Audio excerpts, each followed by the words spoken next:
Hello दोस्तों, हमारे YouTube channel फिग द फाइट सिविल सर्विस में आपका स्वागत है। आज हम लोग पढ़ने वाले हैं करंट अफेयर्स, और करंट अफेयर्स में यानी कि 6 पेपर का जो निचोड़ है उसके बारे में हम आपको बताएंगे। डेली का है ये, डेली बाय डेली अगर आप भी पढ़ रहे होंगे तो आज के पेपर में हमने कटिंग डाला है ताकि हमारे जो कुछ अपने जो विद्यार्थी थे, जो हमारे दोस्त थे, वो डिमांड भी किए, तो इसका भी हम उनका भी थोड़ा सा ये रखे हैं, क्योंकि ज़्यादा मतलब कटिंग हो जाने से थोड़ा सा मतलब कभी कभी कट जाता है, इसलिए हम नहीं डालना चाहते हैं, लेकिन डाला करेंगे क्योंकि आपका डिमांड है, तो आपका डिमांड हमारे लिए ही मायने रखता है। उसके बाद अगर बात करें कि हमारे उस सीरीज़ को जो खास बनाता है, जो महत्वपूर्ण बनाता है, वो है हमारा प्रतियोगिता दर्पण और क्रॉनिकल का कुछ है अटूट हिस्सा भी हम डालते हैं जो बहुत महत्वपूर्ण है और आपके लिए बहुत ही ज़्यादा फ़ायदेमंद हो। ठीक है, तो आइए हम लोग इस सीरीज़ को शुरुआत करते हैं, स्टार्ट करते हैं। और प्रश्न का जो पहला जो प्रश्न है वो देखते हैं हम लोग। हाल ही में मिसेज इंडिया अर्थ का ताज किसने जीता? प्रश्न देखिए एक बार, कहता है कि हाल ही में मिसेज इंडिया अर्थ का ताज किसने जीता? मिसेज क्या है? अब देखिए पेन थोड़ा सा ले लिया जाए। कहता है कि मिसेज इंडिया अर्थ का ताज किसने जीता? मिसेज इंडिया अर्थ का ताज किसने जीता? तो इसका आंसर आप लोग देखिए, आंसर क्या हो जाएगा? नीतिका सत्या। इसका आंसर क्या हो गया? नीतिका सत्या। ठीक है, नीतिका सत्या ने क्या क्या क्या की? मिसेज इंडिया अर्थ का खिताब जीती। मिसेज इंडिया अर्थ का खिताब किसने जीता? तो ये देखिएगा, नीतिका सत्या ने। तो आइए थोड़ा इसका डिस्कशन हम लोग देख लेते हैं।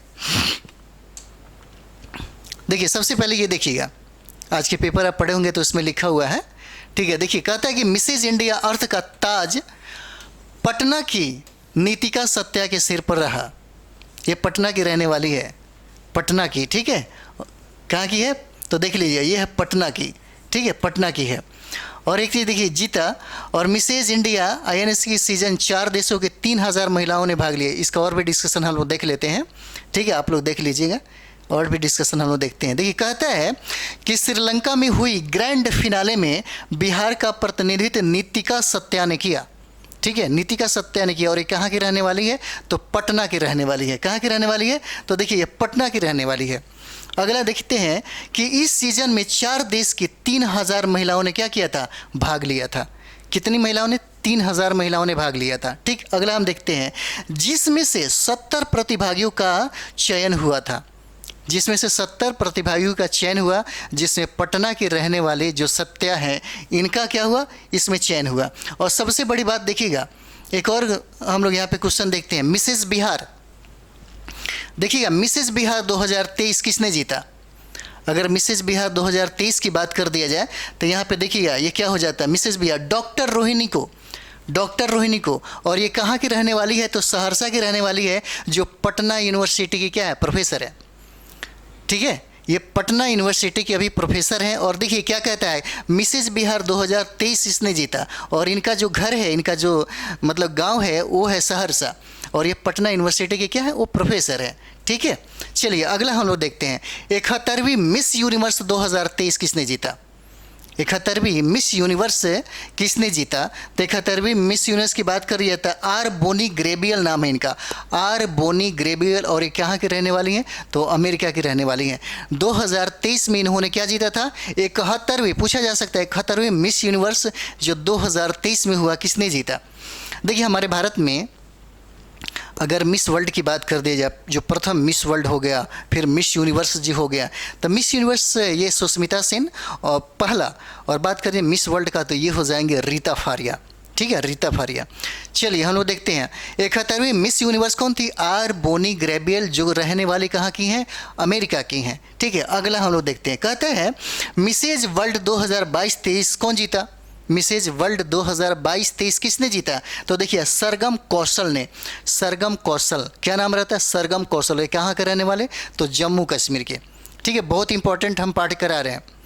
अधिकतर प्रश्न मानिए कि हम लोग ज़्यादा से ज़्यादा हम कोशिश करेंगे कि आपका प्रश्न ना छूटे, और एक बार इसका नोट्स भी अगर बनाते जा रहे हैं तो आपको बहुत ही ज़्यादा फ़ायदा होगा, क्योंकि एक समय मिलेगा ना एग्ज़ाम के 10-15 दिन जब टाइम मिलेगा तो आपको मौका मिलेगा इसको रिवाइज करने का। जितना ज़्यादा रिवाइज कर लीजिए, अगर डेली बाय डेली आप करंट अफेयर देखिए तो 2-3 महीने में इतना बेहतर हो जाएगा ना। हमारे यहाँ 3-4 करंट अफेयर्स स्टार्ट हो गया। जैसे अभी देखिएगा, आपको MCQ भी बहुत ज़बरदस्त तरीके से कराया जा रहा है, आपको मिल जाएगा एमसीक्यू समझिए कि 25-25 क्वेश्चन का जो एमसीक्यू है उसको खुद मूल्यांकन करके देखिए। अगर 20 से 22 क्वेश्चन आप बना रहे हैं ना, तो समझिए कि आपकी तैयारी बहुत ही अच्छा है। तो कोशिश करिए उससे बनाने का। अगर 20 से ऊपर बन रहा है तो समझिए कि आपकी तैयारी मस्त है। अगर 20 से समझिए कि 22 से अगर कम आ रहा है तो थोड़ा सा आपको मेहनत करने की ज़रूरत है, ठीक है। और मेहनत के लिए आप हमेशा तैयार रहिएगा। फिर क्या कहता है, मिस इंडिया वर्ल्ड 2022 किसने जीता था? मिस इंडिया वर्ल्ड 2022 किसने जीता था? बहुत फेमस ये रही थी उस समय, जिसका नाम था सिनी सेठी। किसका नाम था? सिनी सेठी नाम था, और एक कर्नाटक की रहने वाली है। सिनी सेठी जो कर्नाटक की रहने वाली हैं, कहता है कि मिस इंडिया वर्ल्ड 2022 का खिताब सिनी सेठी ने जीता, और इनका जो राज्य है वो है कर्नाटक है। और ये देखिए एक ट्रांसजेंडर ने भी जीता है, जिसका हम लोग आगे चर्चा करेंगे। देखिए कहता है कि रिक्की वैलेरी कोले ने क्या कहता है, मिस नीदरलैंड 2023 का खिताब, मिस नीदरलैंड 2023 का खिताब क्या हुआ, खिताब अपने नाम किया। और यह पहली महिला, यानी कि यह पहली ट्रांसजेंडर महिला है। ये इंपॉर्टेंट हो जाता है क्योंकि पहली जब भी आएगी ना तो समझिए को इंपॉर्टेंट होगा। विश्व में पहला, भारत में पहला, राज्य में पहला, डिस्ट्रिक्ट में पहला, तो समझिए कि आपके एग्ज़ाम के लिए बहुत इंपॉर्टेंट है, ठीक है। आपके एग्जाम के लिए क्या हो जाएगा, बहुत इंपॉर्टेंट हो जाएगा। क्या कहता है, रिक्की वैलेरी कोले ने मिस नीदरलैंड 2023 का खिताब जीती, जो पहली महिला ट्रांसजेंडर क्या है, पहली महिला ट्रांसजेंडर है, ठीक है। ये हो गया। चलिए अगला हम लोग प्रश्न की तरफ ध्यान देते हैं। अगला प्रश्न क्या कहता है,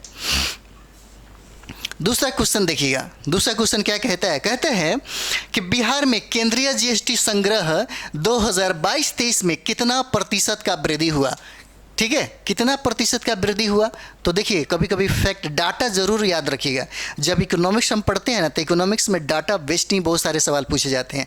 जब कभी आपको मौका मिलेगा बीपीएससी मेंस लिखने का, तो उसमें डाटा बहुत मायने रखता है। डाटा से ही आपको मूल्यांकन करने का, पक्ष और विपक्ष करने का तो मौका मिलता है, ठीक है। और अभी देखिएगा बीपीएससी में कभी कभी करंट की अगर बात कर दिया जाए, तो देखिए कभी कभी फैक्ट पूछ देता है, कभी कभी तो डेट भी पूछा जाता है। हम लोग जब बीपीएससी का एग्ज़ाम बहुत पहले जब दिया करते थे, पूरा समझ ज़्यादा नहीं, अभी तो हम दे ही रहे हैं, तो क्या है कि ये पूछा जाता है, तो डेट भी आपके लिए बहुत इंपॉर्टेंट हो जाता है, ठीक है।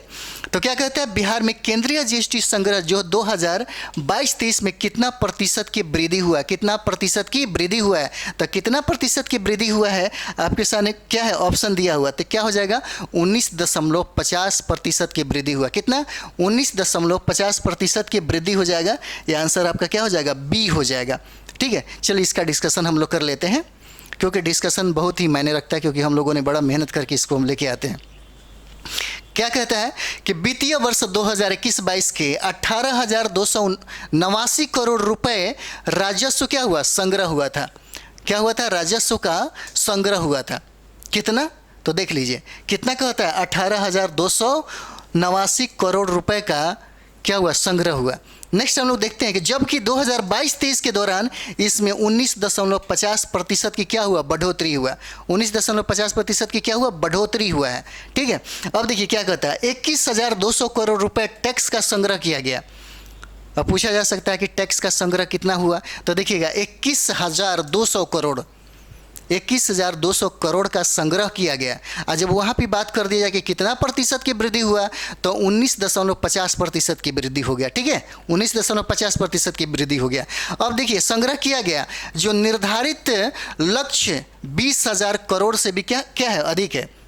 अगर यहाँ पे बात कर दिया 21,200 करोड़ रुपये, लेकिन अगर इसकी बात कर दिया जाए कि लक्ष्यों की बात कर दिया जाए, तो देखिए यहाँ क्या लिखा है, कहता है कि 20,000 करोड़ से भी क्या है, अधिक है, ठीक है। चलिए अगला हम लोग देखते हैं। अगला पॉइंट क्या कहता है, कहता है केंद्रीय जीएसटी संग्रह में यह अब तक का रिकॉर्ड है, ठीक है। अब यहाँ देखिएगा केंद्रीय जीएसटी संग्रह में यह अब तक का क्या है, रिकॉर्ड है। देखिए 2000 समझिएगा कि एक समय था 2016 की बात है, जब विमुद्रीकरण हुआ था हमारे भारत में, तो उस समय स्थितियाँ बहुत ही खराब हो गई थी। और विमुद्रीकरण के पीछे जो सरकार की जो मंशा थी, उनका मानना था कि जो काला जो धन हमारे विदेशों में काला धन जो विदेशों में है, जो कहीं ना कहीं गरीब तबके के पास नहीं मिल पाती, और इसे देखिए उल्टा इसका रिएक्शन हुआ। कभी कभी होता है ना, कोई डॉक्टर दवा लिख देता है, कोई एंटीबायोटिक लिख दिया और पता चला कि उससे कोई दूसरा ही बीमारी हो गया। तो ऐसा हुआ हमारे भारत में, ठीक है। और मनमोहन सिंह को देखिए, मनमोहन सिंह ये तो काफ़ी एक बड़ा फेमस पर्सनालिटी अर्थशास्त्र की दुनिया में। जब हमारा भारत अर्थव्यवस्था की तरफ गर्त की तरफ जा रहा था तो उन्होंने उसे गड्ढे से निकाल करके आसमान तक पहुंचाने की कोशिश की। और उन्होंने यानी कि समझिए कि ग्लोबलाइजेशन लाया, प्राइवेटेशन लाया, लिबरलाइजेशन लाया। ये 3 जो मॉडल हुआ जिसको एलपीजी मॉडल कहते हैं, उसके माध्यम से उन्होंने बहुत ज़्यादा अर्थव्यवस्था को अपना क्या किया, बढ़ाया था। लेकिन नरेंद्र मोदी साहब कुछ समय में देखिएगा हमारी अर्थव्यवस्था क्या हुई। और उसके बाद देखिए कोरोना काल में तो और अर्थव्यवस्था चौपट ही हो गया। उन्होंने वादा भी किया था कि हम देंगे कितना, युवाओं को देंगे 15-15 लाख रुपया। हम लोग आज भी इंतज़ार कर रहे हैं, ठीक है। तो ये देखिएगा क्योंकि भाई उन्होंने भी बाद में कहा था कि हमने वादा कर दिया तो इसका मतलब थोड़ी है कि मैं निभा दूंगा। सोचिए, वादा युवाओं को ध्यान में रख करके सारा प्लान बनाई जाती है। जब वोट की बात होती है तो भारत में सबसे ज़्यादा युवा की संख्या है, सबसे ज़्यादा युवा की संख्या है भारत में। लेकिन ये लोग मूर्ख बन जाते हैं, क्या करिएगा, ये लोग को नौकरी चाहिए, बेरोजगारी में है 15 लाख के नाम पे, तो क्या करेंगे, कुछ भी। तो चलिए, चालू वित्तीय वर्ष 2023-24 में भी इसके 22,000 करोड़ रुपए से अधिक के संग्रह होने का अनुमान जताया जा रहा है। सोचिए, ये रिकॉर्ड है इसका। कहता है कि जीएसटी संग्रह में अब तक का ये क्या है, रिकॉर्ड है अब तक का। कहता है कि चालू वर्ष यानी कि 23-24 में इसके 22,000 करोड़ तक पहुंचने का क्या है, लक्ष्य है। इनका अनुमान है कि शायद इतना तक पहुंच जाएगा, ठीक है। चलिए अगला हम लोग प्रश्न पे ध्यान देते हैं। अगला क्या कहता है, अगला कहता है कि हाल ही में बिहार की किस महिला ने, देखिए क्या कहता है, हाल ही में बिहार की किस महिला ने हिमाचल प्रदेश की स्पीति घाटी स्थित कनामो चोटी सबसे कम समय में चढ़ने का क्या हुआ, वर्ल्ड रिकॉर्ड बनाया। कनामो चोटी कहाँ पे, हिमाचल प्रदेश के स्पीति घाटी में है, याद रखिएगा। कहाँ पे, स्पीति घाटी में है। और ये स्पीति घाटी कहाँ है, तो हिमाचल प्रदेश में है, ठीक है। और सबसे बड़ी बात क्या है कि बिहार की एक महिला ने और सबसे कम समय में विश्व रिकॉर्ड बनाया है। उसका नाम क्या है, तो मनीषा झा है, ठीक है। इसका आंसर क्या हो जाएगा, मनीषा झा हो जाएगा। मनीषा झा ये बिहार के रहने वाली है। और देखिएगा स्पीति घाटी में कनामो जो चोटी है उस पर सबसे कम समय में चढ़ने का वर्ल्ड रिकॉर्ड बनाया है। चलिए इसका थोड़ा सा डिस्कशन हम लोग देख देते हैं। डिस्कशन क्या कहता है एक चीज़ और भी देखिएगा, हमने अनामिका वर्मा जो हैं उनके बारे में पढ़ा था। देखिए हिम्मत बहुत मायने रखता है, जुनून बहुत मायने रखता है। आप देखते होंगे ना, जिनके हाथ नहीं होते वो भी आईएएस बन जाते हैं, जिनके पाँव नहीं होते वो भी आईएएस ऑफिसर बन जाते हैं। तो सोच के देखिए, आपके पास तो सब कुछ है, आपके पास हाथ भी है, आपके पास पाँव भी है, आपको चाहने वाले लोग भी हैं, और आपके पास जुनून भी है, आपके पास सुपर एनर्जी भी है, फिर भी आप कंप्लीट क्यों नहीं करते। थोड़ा कभी कभी अपने आप से पूछिएगा कि हम में वो क्या कमियाँ रह गई। हमारे अंदर कुछ कमियाँ तो रह गई होंगी, उस कमियाँ को पूरा तो करिए। अगर उस कमी को पूरा कर देंगे, भर देंगे, तो आपकी ज़िंदगी में समझिए कि खूबसूरत जो लम्हे हैं, या जो कह सकते हैं कि जो माँ बाप ने आपके लिए ख्वाब देखे हैं और आपने डिजायर पाला है, वो तुरंत पूरा हो जाएगा। बस एक बार खुद को तपाइए। क्योंकि क्या होता है ना कि जिस तरीके से आप देखिएगा, सोना यानी कि भट्टी में जो सोना भट्टी में तप के क्या करता है, प्योर हो जाता है। उसी तरीके से आप भी हो जाएंगे। और ये मानना है इसका कि भाई दम है, क्योंकि आप भी थोड़ा सा खून पसीना निकालिए और खूब तैयारी करिए। बस 6 महीने जितना दम लगा के पढ़ना है पढ़ लीजिए। एक बार ठान लीजिए कि हमको 12-14 घंटा जब भी टाइम मिले, हर एक टाइम का इस्तेमाल करिए। अगर आपकी ज़िंदगी में देखिएगा, हमारे नरेंद्र मोदी जो हैं, भारत के जो प्रधानमंत्री हैं, कहते हैं कि हम 4 घंटा, क्या कहते हैं, हम 4 घंटा सोते हैं और बाकी 20 घंटा सिर्फ काम ही काम करते हैं। सही बात है। जब उस उम्र में होकर के 4 घंटा सो करके पूरे 20 घंटा फ्रेश रहते हैं और काम पे काम, पूरे देश को विदेश को हर चीज़ें करना, तो भाई आपके पास तो एक छोटा सा मतलब समझिए कि जॉब है। जॉब क्यों नहीं होगा, सिर्फ एक बार पढ़ के तो देखिए।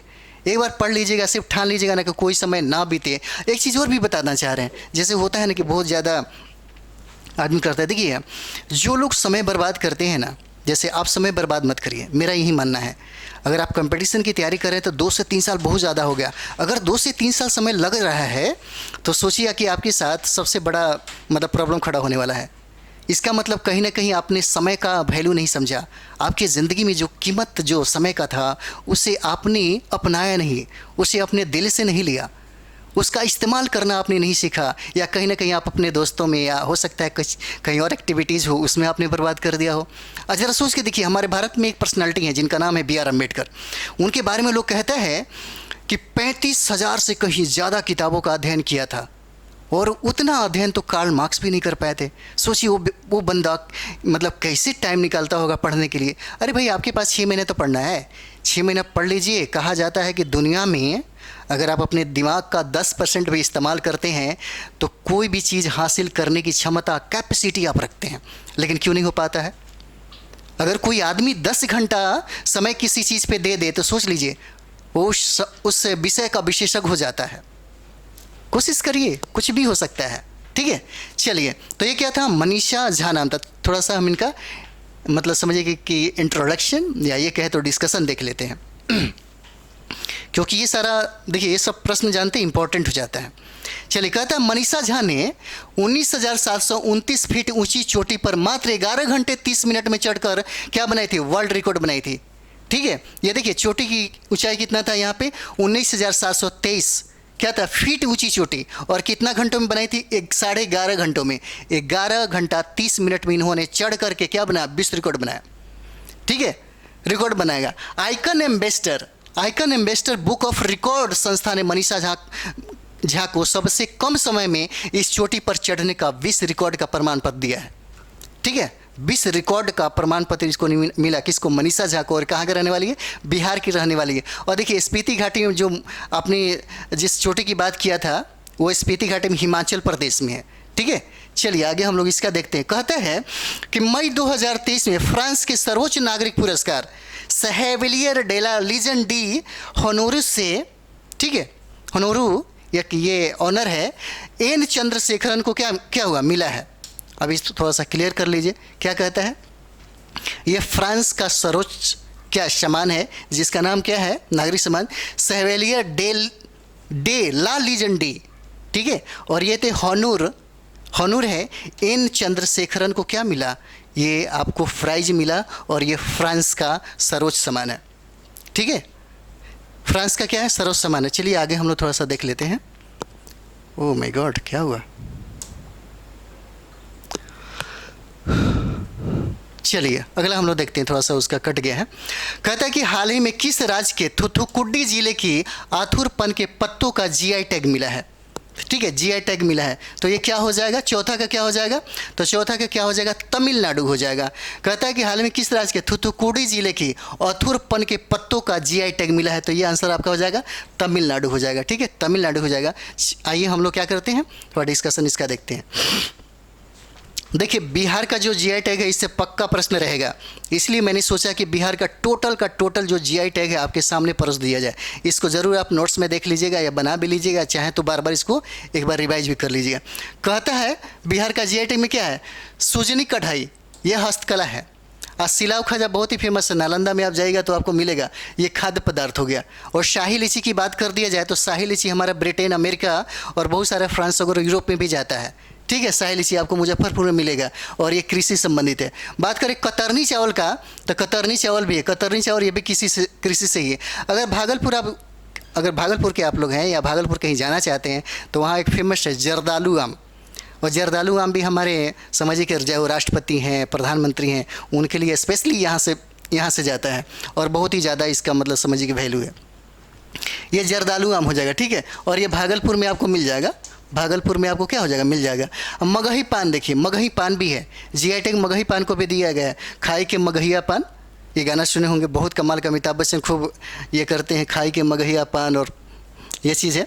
उसके बाद देखिए सिक्की ग्रास जो है हस्तकला से संबंधित है, सिक्की ग्रास। उसके बाद मगहिया पान, उसके बाद देखिए कतरनी चावल, शाही लीची, सिलाव खाजा, और क्या है, सूजनी कढ़ाई। उसके बाद देखते हैं हम लोग, ये है मधुबनी पेंटिंग। देखिए मधुबनी पेंटिंग का भी अगर आप मेंस आपको कहीं लिखना हो, आप बीपीएससी में देखिएगा, मधुबनी कला भी हम लोग को पढ़ना होता है। तो एक कला में आपको आता है मधुबनी का एक विशेष महत्व है। जब मिथिला में आप जाएंगे तो यहाँ पे महिलाएं समझिए कि एक से एक पेंटिंग करती हैं, और उनका ख्याति से भारत में ही नहीं बल्कि विदेशों में भी है। आपको जापान में जाएंगे, मॉरिशस जाएंगे, बहुत सारे कंट्री में इन लोगों ने अपना नाम कमाया है मधुबनी पेंटिंग के माध्यम से। ठीक है, उसके बाद देखिए अपलिक खटवा जो है हस्तकला है। भागलपुरी सिल्क की बात कर दिया जाए, एक ज़माने में सिल्क के लिए, मलमल के लिए हम भारत के लोग बड़ी जाने जाते थे। यूरोप की महिलाएं इसके लिए दीवाना थी, आशिक हो गई थी, पगला गई थी। और कहा जाता है कि इस मलमल के लिए उन्होंने सब कुछ लुटाने को तैयार थी। प्लिनी बाद में रोता भी है कि यार इसके चक्कर में तो पूरा भारत समझे कि सोने का चिड़िया। उसी समय तो सोने, भारत के पास क्या था? भारत के पास सोना तो था नहीं, हमने कपड़ा दिया उसे, मलमल दे दिया, सूती कपड़ा दे दिया, ठीक है, मसाला दे दिया, उसके एवज में बड़ी कीमती चीज़ें हमने क्या किया, हासिल किया था। उसी का ये लोग बदला लिए थे यूरोप वाले। अब देखिए क्या हुआ, उसके बाद भागलपुरी शिल्प हो गया, हस्तकला हो जाएगा, फिर मिथिला मखाना। और मिथिला, आप मखाना की बात अगर करते हैं तो देखिएगा ये पूरे भारत में सबसे ज़्यादा मखाना कहाँ मिलता है? बिहार में मिलता है। और बिहार की अगर बात कर दिया जाए तो दरभंगा में मिलता है, ठीक है। और दरभंगा की बात कर दिया जाए तो आप देखिएगा दरभंगा भी बहुत ही ज़्यादा फेमस है। तो मिथिला मखाना हो जाएगा। उसके बाद मरचा, आप चावल कहें, चूड़ा कहें, मरचा चूड़ा या मिर्चा चूड़ा, अभी हाल ही में 2023 में इसको GI टैग प्रदान किया गया है। और कृषि पश्चिमी चंपारण से संबंधित है, एकदम छोटा छोटा मिलेगा, बड़ी फेमस है, बड़ा ही कमाल का लगता है। तो मिर्चा धान जो है, मिर्चा जो चावल है या मिर्चा इससे चूड़ा जो बनता है वो बड़ा ज़बरदस्त लगता है। चलिए अगला हम लोग देखते हैं, ठीक है। अगला देखिए, कहता है कि बागवानी मिशन कितने ज़िले में चलाया जा रहा है, ठीक है। क्या है ये? कहता है कि बागवानी मिशन कितने ज़िले में चलाया जा रहा है। तो ये देखिए बागवानी मिशन की बात है, तो ये हो जाएगा आपका कितना? 15 ज़िलों में। कितने ज़िलों में हो जाएगा? तो ये हो जाएगा आपको 15 ज़िलों में हो जाएगा, ठीक है। याद रखिएगा बागवानी बात कर लीजिए कि 15 जो है ज़िला जो है, तो ज़िला भी कभी याद रखिएगा। क्या करिएगा ना कि अगर आपके पास जैसे मैप पढ़ रहे होंगे तो मैप आप चिपकाए होंगे ना, मैप चिपकाए होंगे और बहुत सारा एटलस वगैरह भी देखते होंगे, तो क्या करिए इसका भी लिस्ट बना लीजिए 15 ज़िला का, और एक बार देख लीजिए, चाहे उस पर इंडिकेट कर दीजिए, बिहार का जो मैप है उस पर इंडिकेट कर दीजिए, आपको याद हो जाएगा। पूछा जा सकता है आपसे, ठीक है। इसका देखिए डिस्कशन हम लोग, इसका डिस्कशन देखिए पेपर में ऑलरेडी दिए हैं, ठीक है। बागवानी मिशन का बढ़ा दायरा, किसानों को मिलने वाली अनुदान राशि भी बढ़ी। और बात करिए 15 जिलों किसानों को मिलेगा, तो यहाँ देखिए 15 जिलों की अगर बात की जाए तो देखिए अरवल हो जाएगा, भोजपुर हो जाएगा, बक्सर हो जाएगा, गोपालगंज हो जाएगा, जहानाबाद हो जाएगा, कैमूर हो जाएगा, लखीसराय हो जाएगा, मधेपुरा हो जाएगा, नवादा हो जाएगा, सारण हो जाएगा, शेखपुरा हो जाएगा, शिवहर हो जाएगा, सीतामढ़ी, सिवान और सुपौल जिले के किसानों को मिलेगा, ठीक है। बस इसी को लिख लीजिए ना, बाकी तो हो जाएगा आपका। इतना ही करना है, जो 15 जिलों के किसानों को इसका जो लाभ मिलेगा इतना ही हम लोगों को करना है। पूछ देगा 15 जिलों में जो 15 जिला है आप उसको याद रखिए। याद रखने का सबसे बढ़िया तरीका है, 1-2 बार लिख लीजिए और एक बार मैप में देख लीजिए, बस याद हो जाएगा। बस इतना ही तो करना है, ऐसे पढ़ के छोड़ दीजिएगा तो नहीं याद हो जाएगा। एक बार स्टडी कर लीजिए, मैप पे स्टडी कर लीजिए, तब हमेशा समझिए कि हमेशा आपको याद रहेगा। चलिए तो ये हमारा हो गया। थोड़ा सा और डिस्कशन देख लेते हैं, यहाँ से बहुत ही प्रश्न पूछे जाते हैं। देखिए ये हमारा जो बिहार है, बिहार में 38 ज़िला है। बिहार की अगर बात कर दिया तो यहाँ पे देखिएगा 38 जो आपको जो डिस्ट्रिक्ट यहाँ पे मिलेगा। तो यहाँ पे बात करते हैं हम लोग, अगर बात करते हैं यहाँ पे ज़्यादा डिस्कशन नहीं देंगे, जो इम्पोर्टेंट है वही देंगे, आखिर हम ज्योग्राफी में ऑलरेडी हम कराए हुए हैं। ये हमारा हो गया पश्चिमी चंपारण। देखिए ये पश्चिमी चंपारण हो गया। और कहता है कि बिहार के जो डिस्ट्रिक्ट है सबसे ज़्यादा क्षेत्रफल वाला ये क्या है, एरिया है। और बात कर दिया जाए तो सोमेश्वर श्रेणी जो है, जो शिवालिक का जो कहीं ना कहीं भाग यहाँ पे मिलता है, वही सोमेश्वर श्रेणी पश्चिमी चंपारण में आपको मतलब देखने को मिलेगा। और ये सबसे बड़ा क्षेत्रफल में क्या है, जिला हो जाएगा, ठीक है। और यहाँ पे बात करें गोपालगंज की, तो गोपालगंज में देखिएगा हमारे पूरे बिहार में सबसे ज़्यादा लिंगानुपात की अगर बात करें तो गोपालगंज में है। लिंगानुपात सबसे ज़्यादा कहाँ पे, गोपालगंज में, यानी कि लड़कों की जनसंख्या से कहीं ज़्यादा लड़कियों की जनसंख्या वहाँ पे मिलेगा। गोपालगंज, सिवान, सारण, ये जो क्षेत्र है वो सबसे ज़्यादा, इसका मतलब है डेवलप ही, बहुत ही डेवलप है। और ये मुझे लगता है कि लालू प्रसाद यादव का एरिया है, तो लालू प्रसाद यादव ने वाकई में यार कमाल की पर्सनालिटी हैं। और लालू प्रसाद यादव का देखिए नाम भी याद आया। देखिए सामाजिक संरचना और सामाजिक जो उन्होंने एक समझिए कि जो पकड़ बनाई है, शायद हमारे भारतीय जो नेता हैं उनमें ऐसी बात होगी। उन्होंने समाज में जो कमज़ोर तबके के लोग थे उनको बढ़ाने में, उनकी आकांक्षा और उनके जो मनोभाव थे और उनको ये कह सके स्वाभिमान को जगाने में उन्होंने जो काम किया है वो कमाल का किया है। देखिए गोपालगंज क्षेत्र में उन्होंने जितना काम किया, इससे दिख रहा है ना लिंगानुपात उनका, मतलब सामाजिक ये दिख रहा है कि लड़का लड़कियों के बीच में क्या होता है, भेद कम होता है, ठीक है। वो लोग क्या बोलते हैं कि पेट में रहते हुए कोई लड़कियों को पता चल जाए तो मार नहीं देते हैं, ठीक है, जो हरियाणा जिस तरह से कर लेता है। दिल्ली पहले था, अब थोड़ा सा सुधर गया है।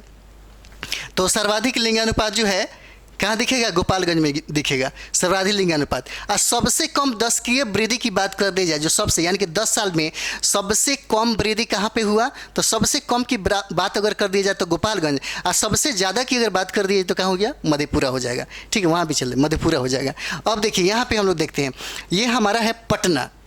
ये पटना देखिए, ये पटना से 9 गो जिला सड़ता है, पूछा हुआ था बीपीएससी में। ठीक है, कहता है कि सर्वाधिक जनसंख्या वाला जिला है, सर्वाधिक जनसंख्या वाला जिला है, सर्वाधिक जनसंख्या वाला जिला तो है पटना। उसके बाद अगर बात करें तो मोतिहारी, पूर्वी चंपारण का स्थान आता है। ठीक है, और यहाँ देखिएगा, यहाँ कहता है कि सबसे बड़ा शहर मेट्रोपॉलिटी है। देखिए महानगर, जिस दिन मेट्रो शुरू हो जाएगा ना, यहाँ के समाज का जो स्तर है काफ़ी बढ़ जाएगा। क्योंकि देखते हैं मेट्रो सिटी का लाइफ अजीब होता है, काफ़ी रोमांटिक वाला लाइफ होता है मेट्रो सिटी का। वहाँ पे लड़कियाँ काफ़ी स्वतंत्र होती हैं, काफ़ी फ्रीडम होती हैं।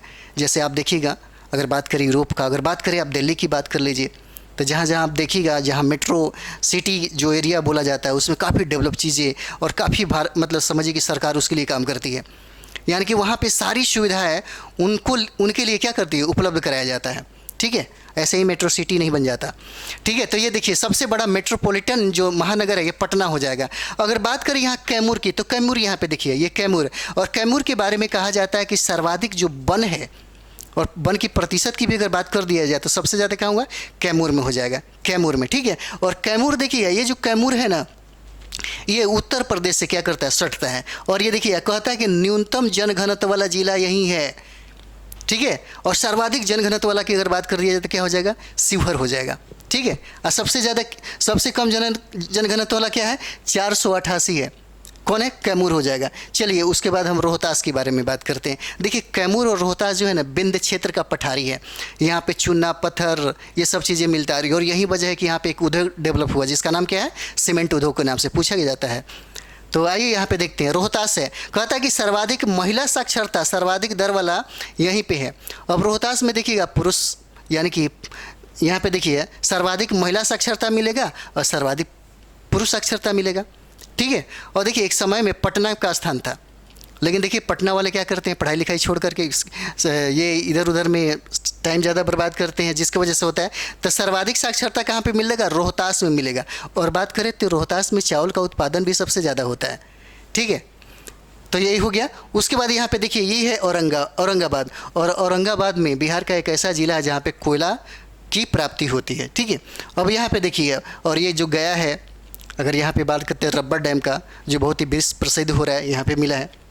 चलिए शेखपुरा की बात करें तो कहता है न्यूनतम जनसंख्या वाला जिला कौन सा? न्यूनतम जनसंख्या वाला जिला कौन सा है? तो शेखपुरा हो जाएगा। ठीक है, अब बात करते हैं मुंगेर का, तो क्या कहता है? न्यूनतम लिंगानुपात वाला जिला कौन सा है? सबसे कम लिंगानुपात वाला जिला कौन सा? मुंगेर हो जाएगा, सबसे मुंगेर हो जाएगा। ठीक है, और फिर यहाँ पे देखिए सबसे कम क्षेत्रफल वाला जिला, अगर सबसे कम क्षेत्रफल वाला जिला की बात कर दिया जाए, सबसे कम क्षेत्रफल वाला, तो देखिए कौन हो जाएगा? शिवहर हो जाएगा। और शिवहर कम क्षेत्रफल वाला है, लेकिन वहाँ पे जनसंख्या बहुत ज़्यादा है, और यही वजह है कि जनसंख्या घनत्व भी सबसे ज़्यादा पाया जाता है। कहाँ पे? तो शिवहर में जनसंख्या घनत्व सबसे ज़्यादा होता है। और देखिए सर्वाधिक दशकीय जो जनसंख्या वृद्धि है, बीपीएससी में 2 बार प्रश्न पूछा गया है। ठीक है, 2011 जनगणना के अनुसार, तो पूछा जा सकता है। ठीक है, कहाँ पे हुआ? तो मधेपुरा में हुआ। सर्वाधिक दशकीय जनसंख्या वृद्धि कहाँ हुआ? सबसे ज़्यादा कहाँ हुआ? तो कहाँ पे हो जाएगा? मधेपुरा में। लेकिन पूछेगा सबसे कम कहाँ हुआ? तो गोपालगंज में हो जाएगा। ठीक है, चलिए अगला हम लोग देखते हैं। कहता है कि न्यूनतम महिला साक्षरता कहाँ पे है? सहरसा का है। सबसे कम महिला साक्षरता कहाँ का है? तो देखिएगा क्या मिलेगा? सहरसा मिलेगा। एक चीज़ और देखिएगा, भारत में जो राज्य है उसमें सबसे कम जो पुरुष साक्षरता है वो आपको कौन मिलेगा? बिहार हो जाएगा। लेकिन अगर महिला की बात कर दी जाए तो वो क्या हो जाएगा? राजस्थान हो जाएगा। देखिए यहाँ पे सहरसा। ठीक है, ये है आपको सहरसा। उसके बाद देखते हैं यहाँ पे पूर्णिया, कहता है कि न्यूनतम साक्षरता वाला जिला है, यानी कि न्यूनतम पुरुष साक्षरता वाला भी ये जिला हो जाएगा, और यहाँ पे महिला वाला भी हो जाएगा। ठीक है, न्यूनतम साक्षरता वाला। ठीक है, तो ये देखिए इतना सारा चीज़ें हम लोग को देखने को मिला। ठीक है, अगला थोड़ा सा और भी डिस्कशन होगा, देख लेते हैं। देखिए इस तरह से आप करिएगा ना, ये बहुत ज़्यादा दर्दनाक वाला एक घटना है। एक चीज़ें हम कभी सोचे नहीं थे। अगर आप पढ़े लिखे मतलब एक युवा हैं और भारत के नागरिक हैं तो आपको विचार करना चाहिए। ठीक है, ये देखिएगा अभी फ़िलहाल तुरंत अभी, यानी कि अगर घटना की बात करें मणिपुर का, तो मणिपुर का न्यूज़ अगर आप सुने होंगे तो आपका दिल दहल जाएगा। क्योंकि हम जिस भारत को जिस किताबों में देखे थे, जिस मतलब ख्वाब में देखे थे, और भारत के जो पूर्वजों ने जिस भारत की कल्पना की थी, और भारत में जिस लोकतंत्र की बात अम्बेडकर ने किया था, उस लोकतंत्र में सबसे ज़्यादा महत्वपूर्ण और सबसे ज़्यादा जो बात किया जाए, जो सबसे ज़्यादा जो फोकस किया गया था कि सबसे, यानी कि जो सबसे कमज़ोर तबका का जो लोग भी होगा वो भी शासन में क्या होगा, भागीदार होगा, तभी हमारे लोकतंत्र की उद्देश्य की प्राप्ति हो जाएगी।